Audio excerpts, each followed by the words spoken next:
From the studios of Masumoto Herd, this is Michael Masumoto, bringing you the first episode of the Masumoto Herd video podcast.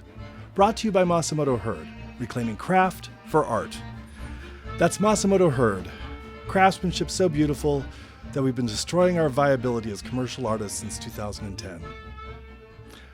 The Masumoto Herd video podcast will feature subjects from the arts, both high and low, legitimate and illegitimate, covering a broad and eclectic range of subjects made by an artist, me, for all of you. Our first show is about my new art film, Masculinity, which is having its world premiere at the 2015 California State Fair Fine Arts Exhibition. Masculinity is a narrative dance classical music video, featuring the music of Prokofiev's Romeo and Juliet ballet, parodying the style of German expressionist silent film. It's an ironic, campy comedy and a character-driven drama simultaneously. Masculinity tells the story of a man who gets rejected by his girlfriend because he isn't manly enough. He then spends the film trying to win her back by becoming more masculine. The problem as the tale unfolds is not his masculinity, but his homosexuality. On the surface, Masculinity is a cautionary tale about the importance of self-acceptance. But the film also demonstrates that someone's sexual preference does not automatically determine their gender presentation. When I was young, there was a common misconception that queer men were, by nature, more feminine, and that queer women were, by nature, more masculine. But that's not true. Your sexual orientation does not determine your gender presentation. I identify as a mostly gay bisexual myself. After so many years of being straight women's gay best friend and being told that, well, you're not a man, you're just Michael, I couldn't help but wonder about my masculinity, especially given the way that I attracted bullies. And I had recently experienced some involuntary gender fluidity which had confused me, not because it made me more womanly, but because it had made me significantly more manly. Or so I thought. I knew that making a film on this subject, starring myself, would help me see myself more objectively. And I wanted to see what I could discover about the essence of masculinity and manliness. I mean, we recognize a virile, masculine man the instant we see him. He stands out in a crowd. But what is it about that kind of person that makes him seem so manly, that automatically commands respect? For that matter, what is it about some women that makes them seem so manly? Whether you're born that way or trans or something between, why do some people have it and some people don't? Why can some people fake it successfully and other people can't? What could I discover about that ineffable magic?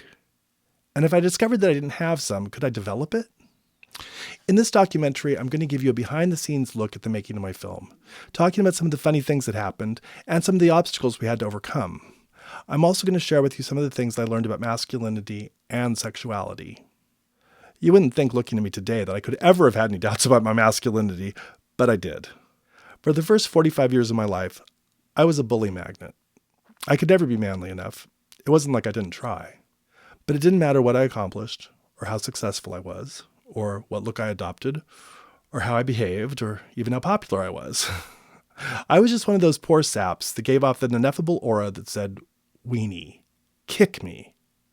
Even amongst friends, some people just could not resist making me squeal. I think the low point of my life came when I was 40 years old.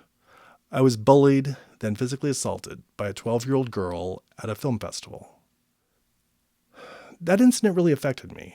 I had to ask myself, what is wrong with me that people think they can get away with this? Is there anything I can do about it?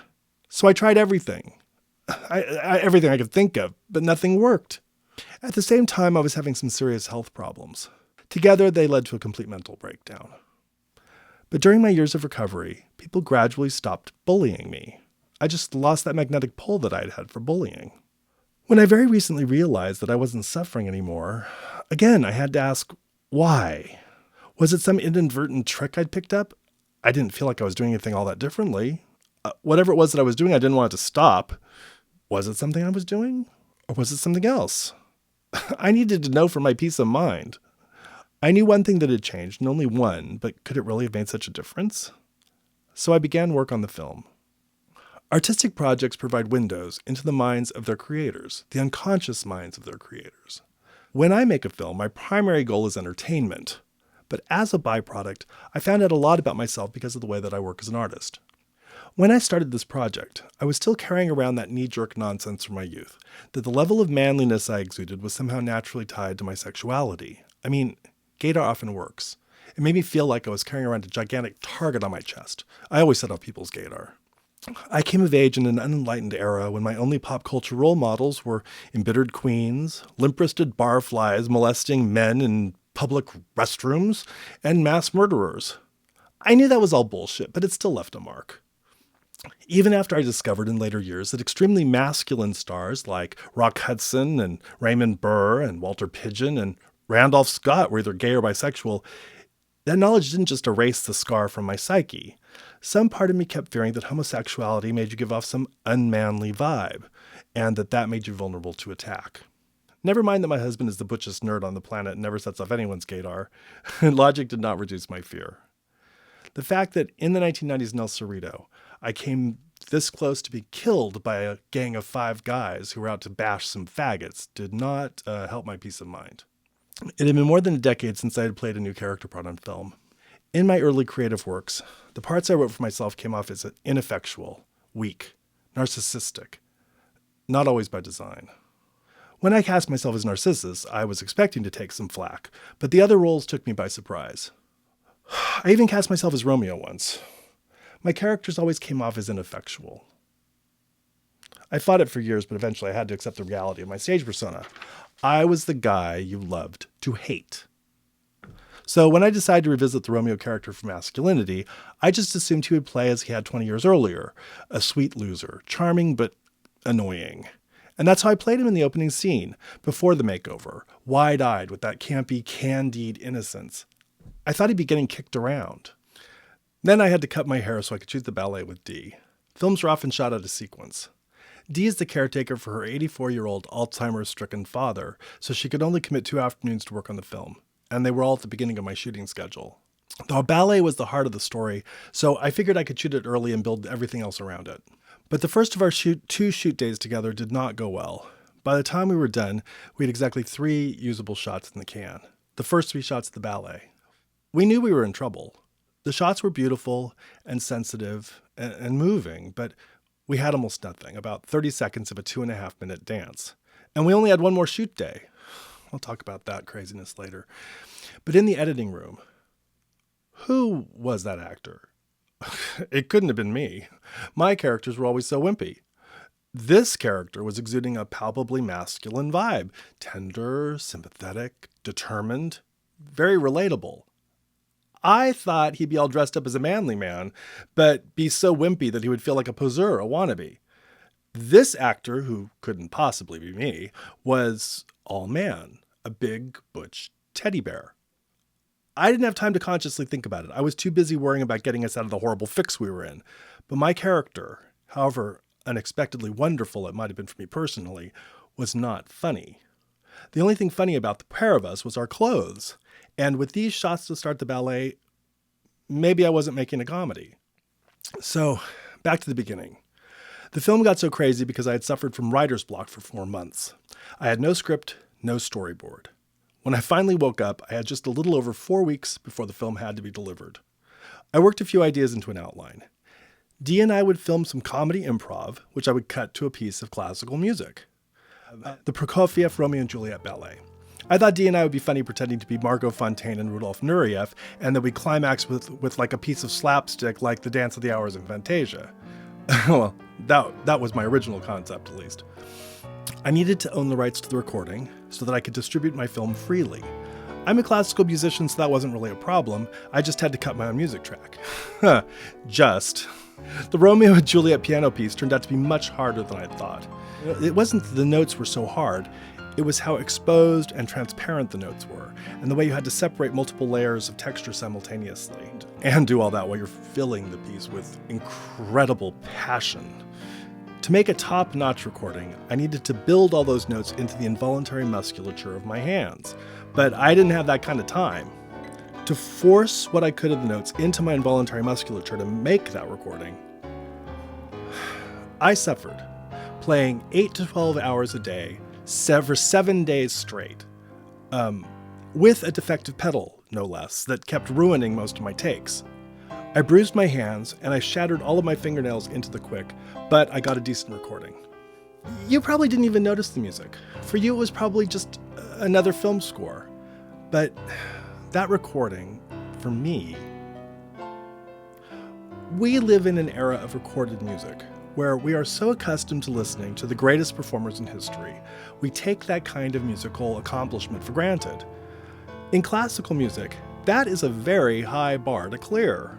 And this particular piano piece, most recordings just plow through all those delicate, nuanced changes in texture and mood, like a truck driving down the freeway. But my recording, watch my film again and listen. That is an unusually nuanced and passionate performance. And I was working with a defective pedal that blurred all the notes together. While I was trying to breathe life into that fragile, haunting romance, I was pumping away on that damn pedal like I was operating the bellows on a blacksmith's forge. You can't even tell. I would have liked more practice to refine the details, but all in all, I'm very proud of that recording. Once my recording was done, I had to flesh out my outline because I still didn't have a story. To conquer my writer's block, I started with the obvious. Dee was a woman, and I was a man. I wanted my character to be gay and struggling with his masculinity. How could I tie that together into a story? Then I shaped that story with just a few ideas that I felt really strongly about. I should have done that from the beginning. When you start with the obvious, then add just the details that you really care about, that limits your options. Writer's block for me is not about having no ideas, it's about having too many ideas and not being able to decide. Or you feel like you have no ideas, but it's because you don't have enough parameters to make decisions. Once you narrow the field of possibilities, it's a lot easier to figure out where you're going. In an 8-minute film, there's just a limit to how complicated your story can be. My original outline had a happy ending. My character was going to decide against calling frou-frou. I was in such a scramble, I don't think I ever consciously realized that my story was rapidly drifting away from my ballet concept, that I was heading us into trouble. The ballet had to support the character story. As a result, I began unwittingly to push us farther and farther from our comedy comfort zone. Dee's schedule meant we had to film the ballet first. So, the makeover. My character started shaggy, then got his hair cut. Well, that was my actual hair. I'd been growing it for months because it was the only part of my story that I'd never been sure about. But once I cut that hair, I was stuck. I couldn't paste the hair back on my head and go back and reshoot something if it didn't work. My outline was just a series of essential plot points. Everything else was to be developed through improvisation. This was a very dangerous way to proceed. And as it turned out, the film careened from one disaster to the next. It almost didn't happen. So I made my first smart decision. I spent almost no money on the production. You will spend more money taking your family out for dinner and a movie than I spent on Masculinity. And that turned out to be a very good thing. Spending more money would not have improved the film. My problem was time. Here's how tight our time was. I had 1 day to make the interior set. Then I had 1 day to shoot in that set. My husband Kai had a colonoscopy scheduled for the next day. It had been on the calendar for months. The only time available to have my hair cut was during Kai's colonoscopy. The following day, I had to begin shooting the ballet with Dee. So my first shoot day on Masculinity was a crazy pressure cooker. I didn't know anything but the bare bones of the outline. I wasn't making a normal movie. I was making an experimental and highly stylized dance comedy. Whatever I performed on camera, it would set the tone for the whole film, and there was no going back. Plus, have you ever prepared for a colonoscopy? Kai had to stay up all night drinking this vile white concoction every hour to flush out his system. So that first shoot day, we worked all day and all night with Kai running to the bathroom periodically with uncontrollable fits of diarrhea. Whether my shoot was finished or not, we had to have Kai at the hospital by 6 a.m. and I had to have my hair cut. Fortunately, I am not a method actor, so my performance was not affected by this madness. But the working conditions were not ideal. The denim chamber, as we called it. That set was a casualty of the schedule, and I remain deeply ambivalent about it. Kai and I are perfectly capable of making something better. We just didn't have the time. And it works in context. I made it work in context by color coordinating all the shots with the set. But it looks really cheap and horrible. In my own defense, I have to say that I was only planning on using that set for about 3 or 4 shots. The picture was supposed to get progressively more and more surreal. My original plan had been to shoot just the first few shots in the set, and the rest of the movie was to be filmed on location, outdoors. Kai and I live in the country, in a tourist attraction. It's one of the most beautiful, iconic areas in California. There's the Coast Trail, the redwood forests, the rivers, the mountains, the wine country, and we were shooting in the middle of April during wildflower season. If I'd had to go back to that original set layout, my plan was to take it outside, sitting in my chair in a vineyard or something. But I had to abandon that concept. It didn't work. The film became too crazy. The denim chamber ended up representing reality, and the outdoors became the world of surrealist nightmare. But that came later. The look of the film was a big part of why I originally created the denim chamber. Green screen lighting in little setups like mine tends to be flat. You need to light the green screen evenly with a lot of diffused light, so it bleeds over onto the figure. That's the kind of light I'm using in this setup. Diffused light, you can see how flat the light color is on me. I wanted deep shadows. I wanted hard lighting, dramatic lighting. I'm a huge fan of old-time cinematography, so I was aiming for kind of a cross between film noir and early Technicolor. Kind of like The Bride of Frankenstein, only in color. Of course, I can only have about 3 or 4 real lights in my studio, but I did what I could. In early Technicolor cinematography, a lot of what you see in the frame is in drab, muted colors, with little pops of bright color that are carefully arranged in the frame. Sometimes the only bright colors in the frame are actually the actor's skin tone and makeup. So that was my other reason for the denim chamber. I wanted a monochromatic, muted background that would make my skin tone pop. I wanted my face and hands to be the main focal point of the screen, in the main lurid color. That's why in the opening shots, my shirt matches the background, because I wanted to bring focus to my face and my hands. The fact that it was a Brony t-shirt just happened to be a hilarious bonus. When I was at Walmart, it was actually the only t-shirt that matched the color of the fabric that I bought there. I just wish with 2020 hindsight that I had thought to bring my camera to the store, because the fabrics did not photograph the way they looked in person. The final photography, the colors are much less monochromatic than they were in the actual set. One last comment. That bit of bamboo screen over there. The only reason that screen is in the denim chamber is because it covers a pile of garbage in my living room. I just didn't have enough fabric to cover it. It was part of a tiki bar set for my first movie. I wasn't happy about that bamboo screen, but it ended up being a lifesaver. You see, as I was shooting Masculinity, California was experiencing its worst drought in 1,000 years. It's still experiencing it as I'm photographing this documentary. Even though we were shooting outdoors in April, when everything is usually lush and green, the plants had already started dying. That bamboo screen color ended up being virtually everywhere in my location photography. That color tied together all my shots.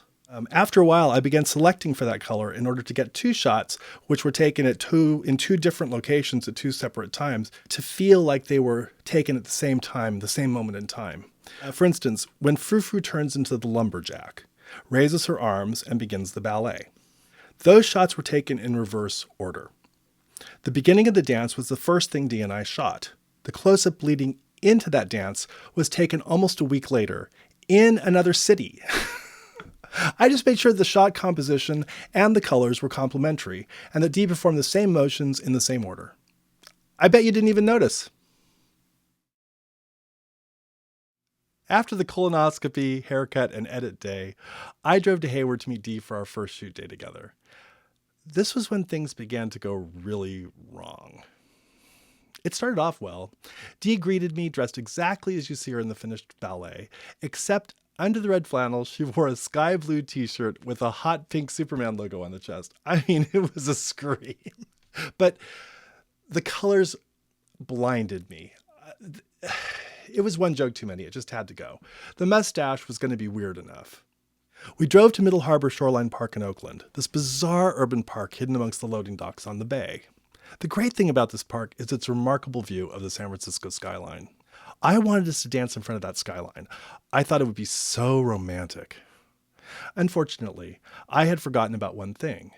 The camera would be facing west, in the spring, in the late afternoon. we would be standing in shadow. You wouldn't be able to see anything except for the sun. I mean, I felt like such a moron. Oh, God. In addition, we decided to apply Dee's mustache in my car in the parking lot. That turned out to be a very bad idea. Have you ever tried to draw a giant black mustache on somebody in the car? We had to wipe it off and start over several times. By the time we had gotten that done and dragged our equipment to the end of the spit, it was getting late. And when we got there, Dee became Miss Leadfoot, the non-dancer of the century. I mean, she couldn't even walk. You have to understand, Dee and I had danced a fair amount together before. She had even once danced a comedic Sugar Plum Fairy for the San Francisco Ballet. I knew that dancing wasn't her main thing, but she's a comedian, but she can dance. We couldn't figure out the problem. She blamed the uneven ground. All I knew was that every bit of choreography that I'd planned for us was out the window. It was toast. If it involved moving her feet, Dee just could not do it. I was beside myself, but I don't give up easily. I moved to the style I'd planned for the end of the ballet, and we worked out some easy moves that she could do. As we worked, we slowly began to freeze. Mark Twain once said that the coldest winter he ever spent was summer in San Francisco. The icy wind off the bay really picks up in the afternoon, especially in April. Dee at least had 2 shirts on. All I had on was a wife beater. To make matters worse, the soundtrack for the ballet was being played back on my iPhone. An iPhone speaker sounds loud when you're alone at home, but when the wind picks up on that bay, you can't hear a thing. I knew the track well enough that I could kind of figure it out through the blast, but Dee couldn't even hear the beat. The least of my worries was the fact that the camera was photographing us in front of the harbor gantries. I thought, what the hell? My character is so drawn to working men, he even dreams of loading docks. I actually kind of liked it. It added to the surreal atmosphere of the whole piece. Dee and I would perform a take, then play back the footage on the camera view screen, trying to figure out what we needed to fix. Once we got 2 decent takes of any given shot, we would move on. That's standard operating procedure for filmmaking. The second shot is called a safety. You need the backup in case one of the shots is bad. That happens all the time. We ended up completing 4 different shots that day before the light failed, of which only 3 were good. One was a dead end, but we were improvising. The rest became the first 3 shots of the ballet. Actually, our hit ratio was unusually high. When you're improvising, usually at least half of the material is crap. But we were in trouble and we knew it. Dee was scrambling to open up a third possible shoot day for us, but that was uncertain. Things were bad. So what turned out to be the problem? Dee's boots. They looked perfect, but they were snow galoshes that she would wear over another pair of shoes. Without the extra shoes underneath, her snowshoes were so big, she was actually tripping over her own feet. We didn't figure it out until it was too late. We didn't have time to reshoot. So once the shoes were in the shots, she had to keep wearing them. The good news was the footage. It looked great. I mean, the shots were beautiful in a really odd kind of way. Dee was shocked at how legitimate we looked. I was surprised at how much my photography had improved after months spent studying classical oil painting technique. Watching those 3 shots, I had a minor epiphany about light and shadow. Because the sun was so low while we were shooting, it cast strong shadows on our bodies from left to right, like chiaroscuro effects in old masters' paintings. I suddenly saw how important shadow was to composition, how light could be used to bring attention to objects in motion, and how I could use those things to more expressive effect in my project. Sunlight and shadow were free. I could use them all I wanted. As I said, this was also when I realized that I'd miscalculated about the comedy aspect of the show. On my way to the next shoot, I told Dee that I had changed my mind. The music demanded a tragic ending. After all, I had recorded the death scene from Romeo and Juliet. She wasn't surprised. That was when I accepted that my character wasn't going to come to grips with his homosexuality, that he was doomed, and that I was making a very different piece than I had planned. It had been many years since I had last done a tragedy, but my comedies were always so full of pathos, it really didn't require much of a shift. I preferred dramas that are full of comedy anyway, so in a way I guess it was kind of 6 of one, half dozen of the other. At that point, I'd only shot about 1.5 minutes of the finished 8-minute film, so I did have plenty of room to maneuver. Except for the sequence of events that led to my new ending, I now understood the point of my story and all the major plot points. Dee and I met again at Middle Harbor Shoreline Park. This time she already had her mustache on.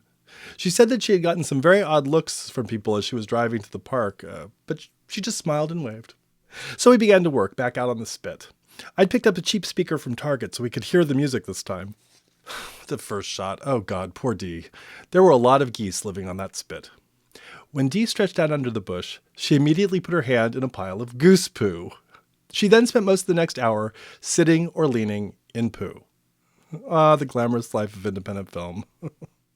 I loved the idea of her character cowering in the shadows, then being drawn into the light, into joy, but as you can see from these unedited shots, the sequence was a pain to shoot. Dee looks like she's in the middle of nowhere, but we were in a public park. We had to keep waiting for sailboats and joggers to pass behind her head. Then the various moves, trying to go from shadow into light. Ugh, awkward, filthy, difficult, time-consuming. I dragged that poor girl through so much poop. She was really a good sport. Ugh, that lift at the end? Not a lift. My back couldn't possibly take it. Dee was standing on a park bench. That's the magic of editing. I think she was just happy to escape the goose poo. Then Dee had the bright idea of doing the Sound of Music spin. God. I couldn't think of a better idea, so I said okay. Now I'm really glad I did, but filming that, We both spun to the music, singly and together, because we weren't sure how I was going to use it. That was not fun. We had only one camera.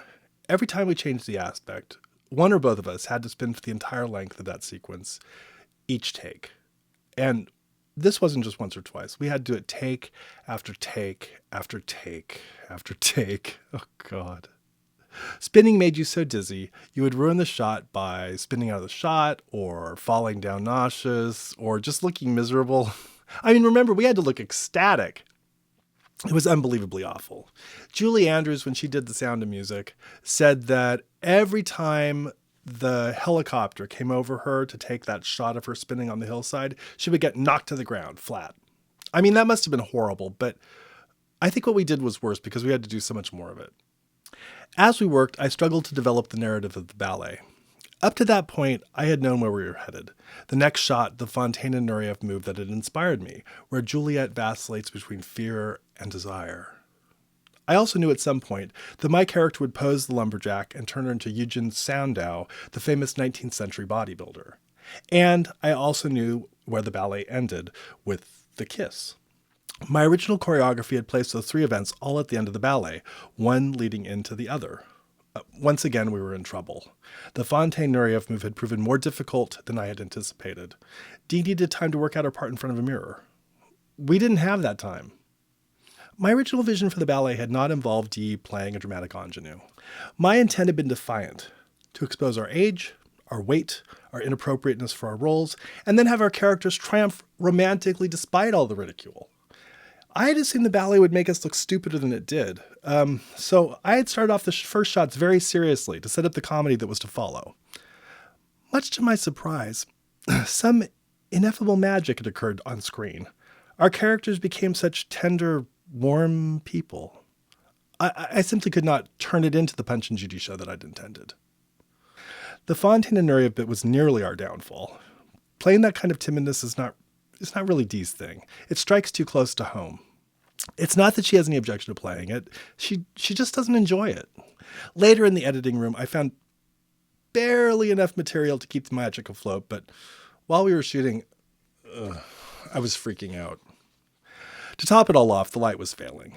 I started shooting the V-ups, the gesture of joy which occurs through the second and third part of the ballet. Not knowing how I would shape the material, I began with Dee's 2 takes, then started on my own. I only got my first take, the practice run.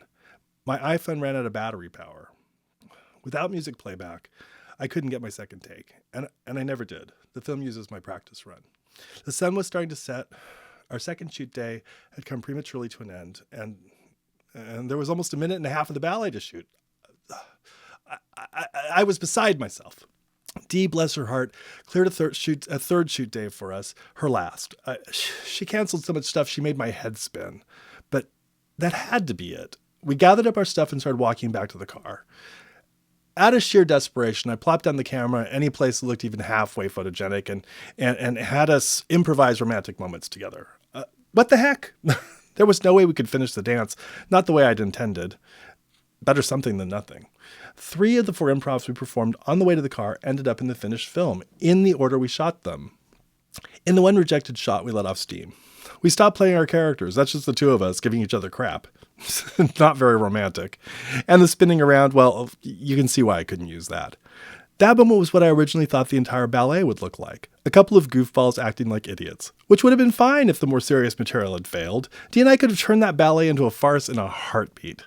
But I had become determined to create something more sensitive, if we could pull it off. The new tragic storyline demanded it. But this was also my chance to play something that I'd never gotten to play before properly. A genuinely warm, sympathetic, romantic lead. My previous Romeo had come off as a charming but hapless drip. I'd loved the opera that I'd composed, but I'd hated my performance. That was when I began to understand that I couldn't play romantic leads. I just gave off the wrong vibe. I didn't want to admit it, but my stage persona, as I said before, was really the man you love to hate. Who wants to see themselves that way? But that stage persona was the core of my most successful work. I didn't have to like it, but I had to accept it. It wasn't like I didn't have fun. The parts were fun to play. I enjoy playing the fool. But I didn't like the fact that people saw me that way in real life.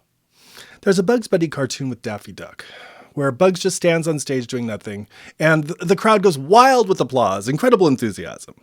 Then out comes Daffy Duck, and he goes into this tremendous tap dance, and he just gives it his all. Crickets. That was kind of how my life felt. It didn't matter that I composed and produced 6 operas by the age of 30, and that I had a master's degree in composition from the San Francisco Conservatory of Music, or that I became a successful multimedia professor at San Francisco State University. It wasn't that I could never earn anyone's respect. It was just that I gave off this Daffy Duck vibe that I had to fight against all the time. I had to work so much harder than most people to earn respect. So, to watch a new character of mine develop in this totally atypical manner and have to fix things because he was turning out to be too masculine, I couldn't even think about it. So I edited the second part of the dance together, and my character was so sweet, so screwed up. I finally realized this show really was about him, that his story was carrying the picture. Once I'd cut the film so that he seemed overjoyed about everything he did for his dream lumberjack, and saw how pathetically little it took for him to become delirious with happiness, I thought, wow, this guy just makes me want to burst into tears. So I knew I was on the right track. And I started to see a way to finish the dance, using the images that I knew were going to lead up to that kiss. This was when I realized that my character's name was Butch, because he was absolutely the butchest thing. And that meant that his quest for masculinity was just as pointless as his pursuit of frou-frou. He was already masculine, and he was totally gay. Nothing about this picture was going his way. So the next day, on my way to the third and final shoot with Dee, I purchased a pair of hot pink dumbbells. I thought, perfect. They'll make him look ridiculously ineffectual. But this time, the ineffectualness was different. It didn't make you want to hate him. The dumbbells were gay and silly, but Butch's intentions were kind and loving in a screwed up kind of way. He was just trying to help his fantasy become more manly. Butch was so blinded by self-loathing that he was becoming a danger to himself and to those around him, but he was such a lovely guy. I called Dee and I told her to find some old hand tools to use as a bouquet for her wedding procession. The funnier we made this story, the easier this bitter pill would be to swallow. We met at the Hayward Japanese Garden. We wanted to film the kiss in the most romantic spot we could find. The Hayward Japanese Garden is used for a lot of weddings, so it seemed appropriate. We had less than 3 hours before closing. It was going to be tight. I decided to start with the most important material first, which turned out to be a good call because we ended up running out of time. We shot the processional, then a bunch of footage that got tossed. Dee still couldn't walk in those stupid snowshoes. We finally got to the material leading to the kiss. We could only count on one kiss because once I kissed her, the mustache would probably smear. So we had to practice that sequence a lot without kissing. The timing was critical because it had to follow the music. And we had to hit certain marks perfectly, or the whole sequence wasn't going to work. Cinematography on a film that has no storyboard, that's shot out of sequence, has to be handled very carefully or the pieces don't fit together. By this time, I had decided, based on the footage that we had already shot, that Dee's character was addicted to the right-hand side of the screen, and that my character was addicted to the left-hand side of the screen. Most motion had to go from left to right, especially anytime my character was yearning after her character. I wanted the climactic kiss to break my rules and to occur in the dead center of the frame. This is called the bullseye, to symbolize the two characters coming together. Usually the bullseye makes a utilitarian but not a very artistic focal point. Pictorial compositions look better when the focal point is asymmetrically placed, either on one side or the other of the frame. But a film is not a pictorial still composition. Never to use the bullseye is as bad as always using the bullseye in a film. The bullseye in the ballet became about the kiss. The ballet started with the characters moving into the bullseye for a kiss, which aborted. Now, the actual kiss had to happen in the bullseye. The problem, we were not alone in that garden. Dee had insisted that the Hayward Japanese garden was always deserted on weekdays. And I suppose it is, but such was not the case on that particular unusually sunny, warm day in April. The garden was bursting at the seam with visitors. And that particular garden is mostly built on narrow little paths. It was like working in a tunnel. Every time someone walked down our path while we were shooting, we had to move the camera and tripod out of their way so that they could pass. Each time this happened meant a 10 to 20 minute delay while we reset our shot. This happened with annoying frequency. I don't think I've ever seen Dee quite so mad as when, after we'd been rehearsing that darn kiss for about a half an hour, and we were just about to shoot, and as the gardeners were coming by to tell us that they were about to kick us out, this little old lady started hobbling towards us on a walker. I thought Dee was going to explode. It wasn't like this old woman didn't have options. She didn't have to come down our path. She could have gone the other way, but she was just being rude. Or maybe she just couldn't resist coming to look at us because we were so funny looking. Anyhow, as that old woman hobbled slowly towards us, forcing us to stop to wait for her, Dee got more and more upset as the time dribbled away. I started to think, oh my God, I could just see the local news. Mustachioed madwoman beats little old woman to death with her own walker. Story at 11. By the time we got to that kiss, Dee was boiling. Well, we were both boiling, actually. It was really hot in that garden. The Bay Area was having an unexpected heat wave. We were always either freezing or sweltering on the Masculinity shoot. Normally in a film, actors just kiss and the music is recorded later to match. In our case, the music came first, so the kiss was really a dance. We had to act and move and kiss exactly on the beat and make it all look spontaneous and natural. And all this had to happen at a very precise location because the camera was in medium close-up. A couple of inches off, just a couple of inches, and the shot would be ruined. We didn't have a cameraman to follow us. We had to hit everything just right. We were really sweating, and not just from the heat. I'm not a method actor, so I like repetition. The more I rehearse, the more natural and spontaneous my performance appears to be. The repetition builds the motions into my body so I don't have to think about them. Then I can really focus on the acting. Dee doesn't work that way. She's more of a method actor. Dee's very spontaneous. That much repetition is hard for her. Plus, she's used to the stage where you've got a lot of room to move. In this particular shot, the motions had to be unnaturally controlled. There was just no room for error. Plus, on top of that, for poor Dee, it was like playing against a schizophrenic. As I said, I'm not a method actor. So, 1 minute I'd be all warm and gentle and loving. And then I would just drop character like nothing had happened. I would just walk off because I had to deal with the camera. Poor Dee. She was identifying with her character. So as soon as I dropped character, you could see how rejected she felt. She said that at one point, I gave her a look she'll never forget, like she was a disgusting cockroach. Ugh, I really didn't mean to. In my defense, we were both having a really rough day. Everything had to be so precise. As Dee would approach me, I had to become like the catcher in a trapeze act. When we took hands, I was steering her like a boat pulling into the harbor.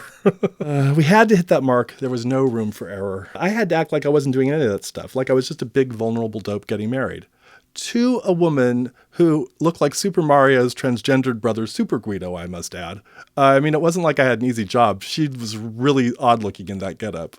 Dee is such a good sport. She never gets to be glamorous in any of my films. During the shoot, she kept saying that she couldn't understand how I could keep a straight face looking at that stupid mustache. But honestly, I couldn't afford to break character. I had to concentrate and give a good performance. I mean, that kiss was the climax of my film. Anyhow, we survived. We even got a second take. Thank goodness. They were literally trying to kick us out as we were filming my reaction shot. I was just grateful that I got something that actually worked. I want to reiterate, Masculinity is, in essence, a dance musical. Most of the shots we performed to musical playback. The film is stylized, but it has a fluid, natural quality that I must emphasize was the product of a lot of hard work. Beyond the obvious dance moments, the rest of the shots, with some exceptions, were mostly choreographed dance bits that I, or Dee and I, had to make look like natural motion. And then we had to motivate those motions with spontaneous feeling.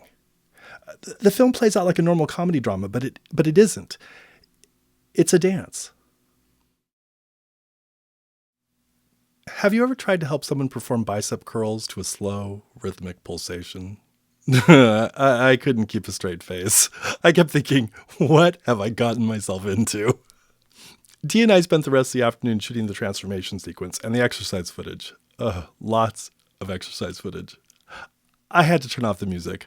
I had gotten the giggles after those bicep curls, and I couldn't afford to mess up any more shots. As it was, we were dashing all over the San Leandro Marina in such a rush, I couldn't see straight. I screwed up some great shots because I framed them with a plastic garbage can in the middle or something. There were pretty places we could have framed, but this part of the trail matched the colors from the earlier scenes in the picture, because of the drought. I knew if I could keep the colors and composition consistent, the shots would all feel like they were happening in the same place. Then, if you just cut on the motion, you're golden. It's a classic technique. Remember the segment under the bush with the goose poo? The close-ups of my hand were shot the next day at a location about 100 miles away on the coast near my home where I knew the light would be similar. I even made sure the sun was coming from the same angle. I lugged my equipment about half a mile down the coast trail by myself just for those cutaways. The way I compose the shapes and colors, you can't even tell it all goes by so fast.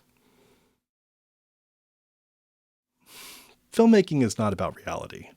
Filmmaking is about creating a plausible semblance of reality, a narrative illusion, an engaging fantasy. Even factual things like documentaries are full of illusion.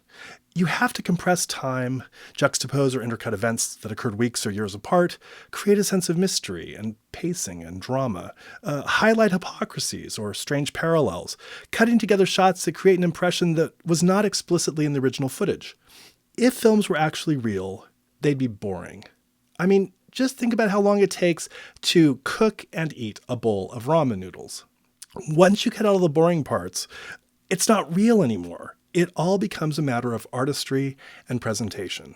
How you choose to shoot the making of the ramen, the reactions of the person eating the ramen, how sensually the camera lingers on the noodles, the little bits of green onions flying through the air like confetti.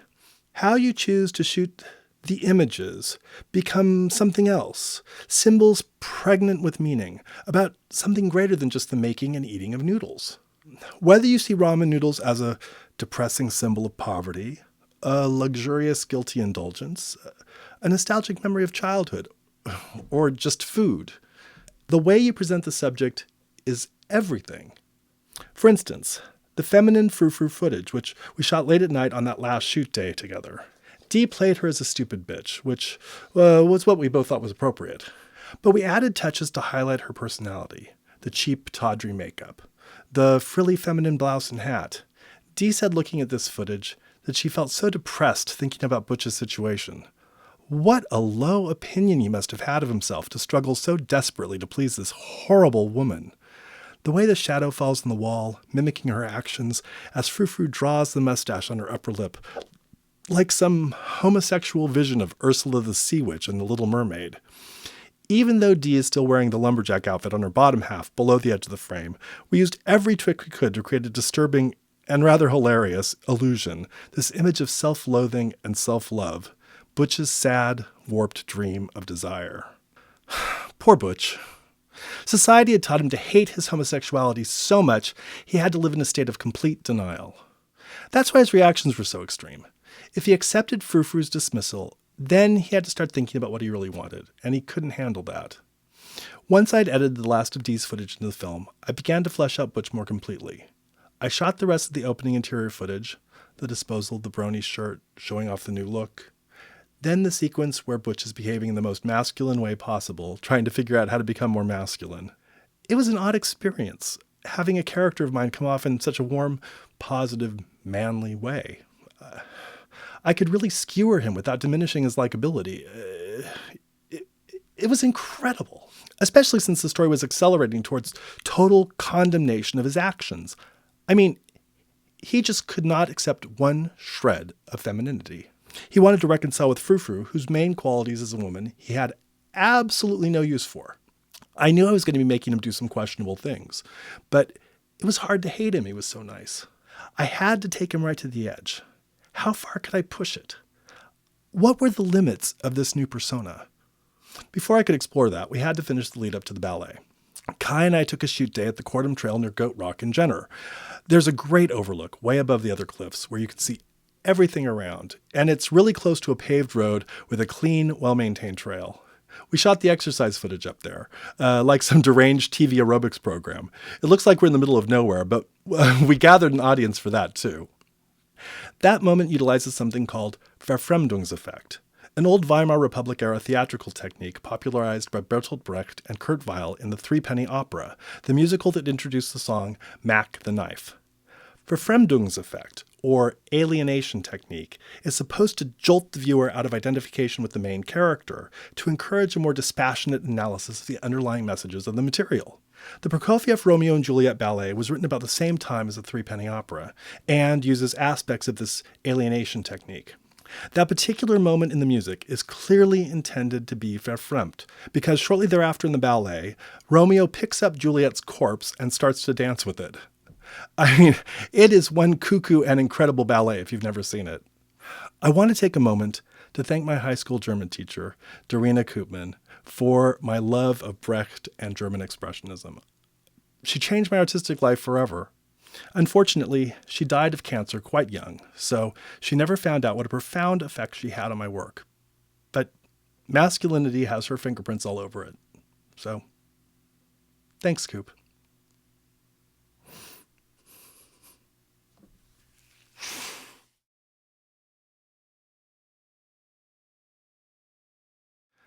Kai and I then shot the rest of the location footage, as well as the material for my original ending. My original ending involved Butch waking up from the ballet out on the cliffs, and then wandering aimlessly, depressed, until he finally worked up the gumption to call Frou-Frou. That was a mistake. After the ballet with all its craziness, I thought that the audience would need a moment of repose before the final struggle began. After I'd edited all the new material together, I'd realized that I'd been wrong. For that discarded ending, we'd shot some of the most beautiful location photography of the entire film, and we sure shot a lot of it, but it was an empty bore. On that last location shoot, I'd also thought that the film would just grow more and more surreal to the end, with no explicitly defined dream sequence. Well, that didn't work. Butch entered an eternal, surrealist nightmare that was both too painful and too muddled. I had to separate out the surreal footage so you could tell what was real and what wasn't. Otherwise, the film didn't make any sense. That's why Butch is shuffling in such a depressed manner out to the cliff before the dream. All that footage was recycled from my discarded ending to establish my new dream sequence. Now, I needed a new ending. This became my test of my new persona. Up until this point in the film, Butch had been so totally in denial of his homosexuality that you couldn't even be sure whether he had any conscious awareness of it. I wanted to demonstrate that not only was he aware of his homosexual desires, he was even somewhat comfortable with them, even though he was in denial of what they implied. When I was very young, at the beginning of puberty, my sexual fantasies all involved men. But I didn't understand what that meant.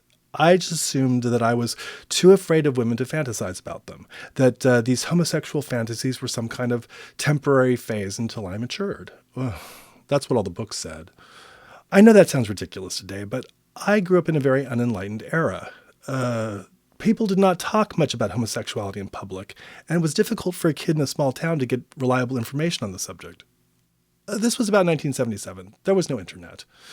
Even the Rocky Horror Picture Show was only just becoming a thing, and I didn't understand what it meant. I don't think even the guy who wrote the show understood entirely what it meant.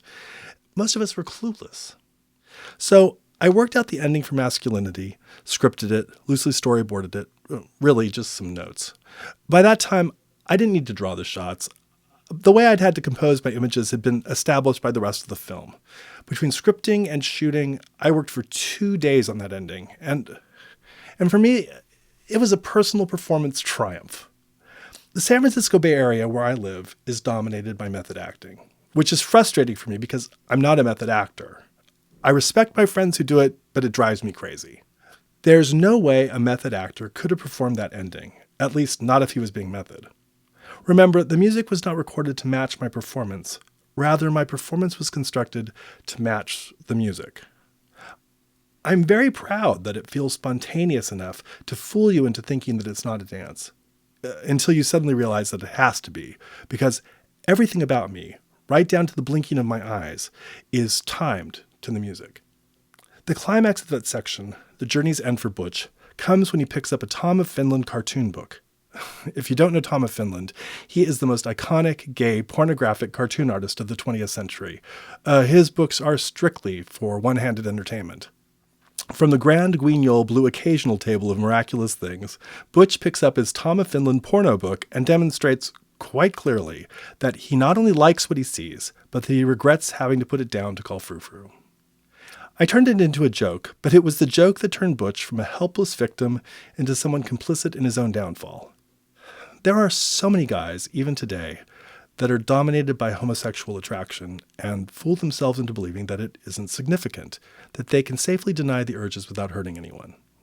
That isn't true. It's not that you can't enter into a mixed desire relationship, but everything has to be out in the open, and it's unlikely to remain monogamous. In a situation like that of Masculinity, Butch is such a sweet, loving dope, but he is also a stone-cold homosexual in serious denial. Frou-frou would be insane to take him back. The fact that he's so desperate to win back such a heartless bitch just shows what a basket case he is. The two of them are toxic for one another. She wants him to be straight, and he wants her to be a man. Being with someone who needs you to be something that you're not warps you. It's destructive. Denial makes it worse. Utterly poisonous. Sexual orientation cannot be effectively suppressed. When you try to suppress something that fundamental, your needs express themselves in unconscious ways that are extremely hurtful. I sound like I'm blaming Butch, but implicitly society is to blame, of course. But Butch is complicit in the destruction of himself and those he loves if he continues to let society dictate his actions. I play it for laughs, but the story is a chilling morality play. Obviously. There was a silent era film director, Lois Weber, who I was referencing in Masculinity. Her movies were similar in effect to mine, only not as funny. Between Brecht and Lois Weber, my film couldn't have had two more didactic muses. Every time I reach the end of the film and see that title card, self-improvement cannot fix a lack of self-acceptance, I feel a harsh, chill wind blow through my movie.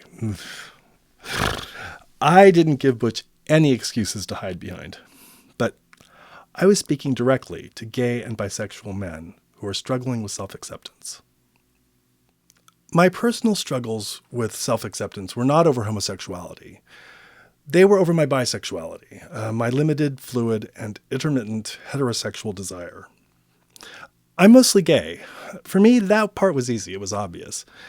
My problem was accepting that I also had a heterosexual desire. Male bisexuals of my generation have been condemned repeatedly, for decades, for one reason or another. First, we were in denial of our true homosexuality, or traitors to the gay cause. Next, we were carriers of disease, a health risk to the entire population. Well, that wasn't true either. Now scientists are claiming that male bisexuals don't exist. I kept thinking, Why don't these stupid desires go away then? I don't want them. Fluid, confusing, and my romantic relationships with women have been mostly unsatisfactory. Just because I enjoy sleeping with women does not seem to be good enough reason to do it. I kept getting hurt. For a long time, I thought maybe my heterosexual desires were just some psychological self-destructive tendency. They were causing me so much grief. I mean, why do it when it didn't feel as compelling? Except when it felt so compelling that it was terrifying. I've identified as a bisexual for my entire adult life, but I've always felt like a fraud because I'm mostly gay. I'm just not entirely gay. It appears that male bisexuals are always polarized in their sexuality, either gay-leaning or straight-leaning. A recent study tried to prove that male bisexuality didn't exist because of that polarization, but I can tell you that that is not true. However ambivalent I may feel on the subject, my husband does not feel any ambivalence. Just because we're polarized doesn't mean that we don't feel the opposite needs. Working on this film, I finally had to come to terms with that. So when I was condemning Butch, I was also condemning myself. My denial was driving a wedge between me and my husband, not because he wasn't accepting my bisexuality, but because I wasn't accepting it. And because I couldn't accept mine, I couldn't accept his. My husband is mostly straight. Just because he's mostly straight doesn't mean that he doesn't also feel a strong, deep desire for me. It's not the same as what he feels for women, but it's extremely important to him. There's never been any question of his desire for me. We've been seeing one another since we were 21 years old. The early years of our relationship were filled with his ambivalence, not because he didn't desire me, but because he did desire me, and being with a man had not been what he had pictured for himself, among other things. But he eventually got a grip on the situation, and ultimately he married me, very happily. He's always said that he was just more attracted to me than to most women. I kept projecting my ambivalence about my heterosexual side on him, which was not appropriate. If I felt so ambivalent, wasn't he continuing to feel so ambivalent about me? But, of course, he had already worked through all that before we got married. I was the one having the problem. Working on this project helped me to come to grips with that too. At the beginning of this piece, I talked about the shift, the enhancement of my masculine gender presentation. I'm not pretending that I've ever had any real question about my true gender. I've always felt male.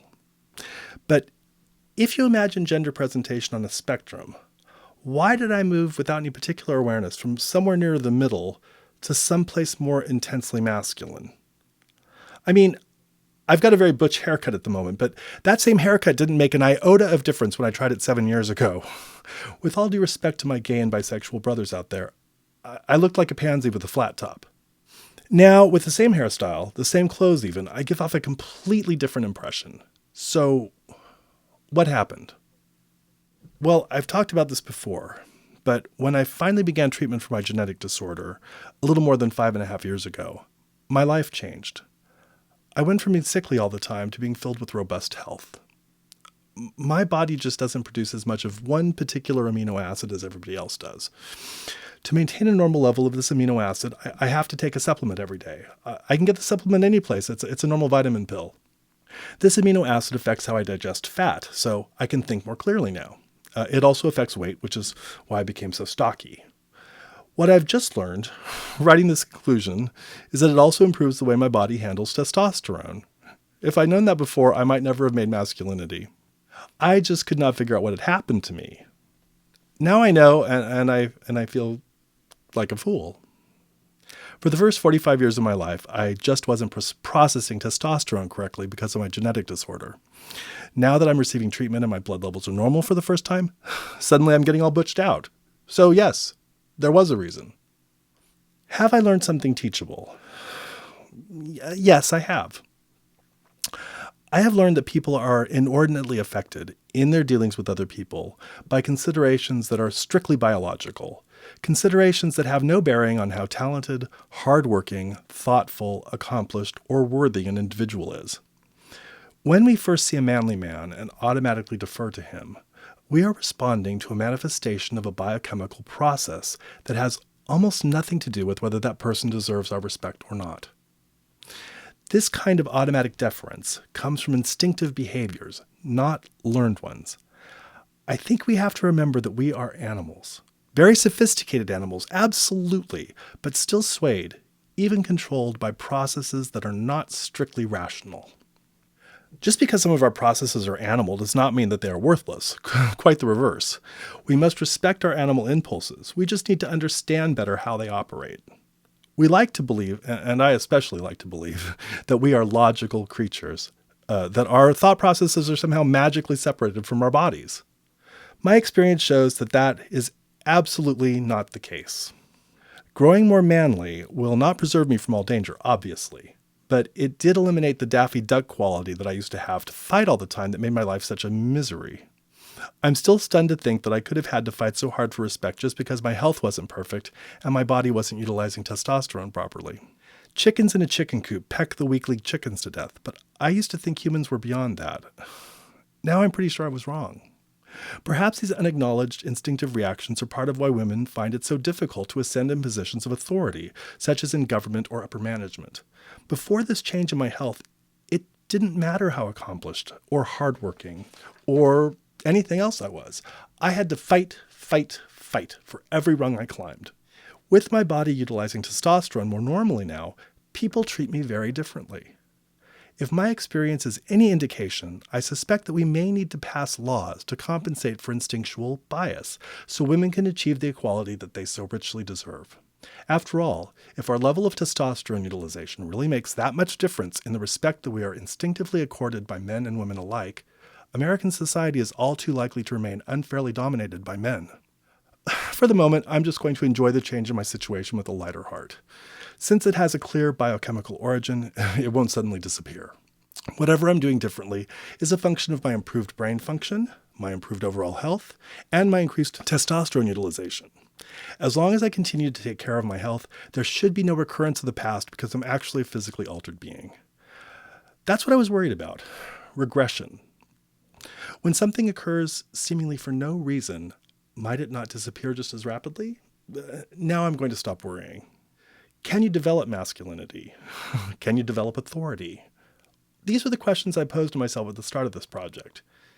If your health is poor, as mine was, you may have difficulties commanding respect because you'll be fighting instinctive reactions that people are unwilling to acknowledge. If you have your health and develop confidence, many things are possible. Dress and personal style and mannerisms can signal to people that you're a force to be reckoned with. But it can be exhausting to always be putting on a show like that. I know, I've done it, and I felt like a fraud. So I don't have any good answers. I just know that hating yourself over something that you can't control is not helpful. That's why the message of masculinity is self-acceptance. For those of you who have already asked me about a sequel to Masculinity, I have to say no. No sequel. Butch's story is not over, but a sequel would be, in essence, a self-help book for gay men coming out of the closet, not a piece of entertainment. I'm not interested in turning Butch's long slog towards self-actualization into a musical. There are already enough pieces like that out there about guys rebuilding their lives and finding true love after a lifetime of self-hatred and unhappiness.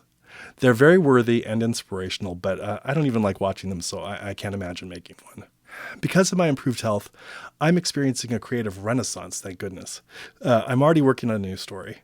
With the change in my stage persona, Masculinity opened up to me a lot of possibilities that I'm eager to explore. Please, come back again and check out my new projects. If you find my work interesting, please subscribe to my YouTube channel and this podcast. There'll be more podcasts on the way.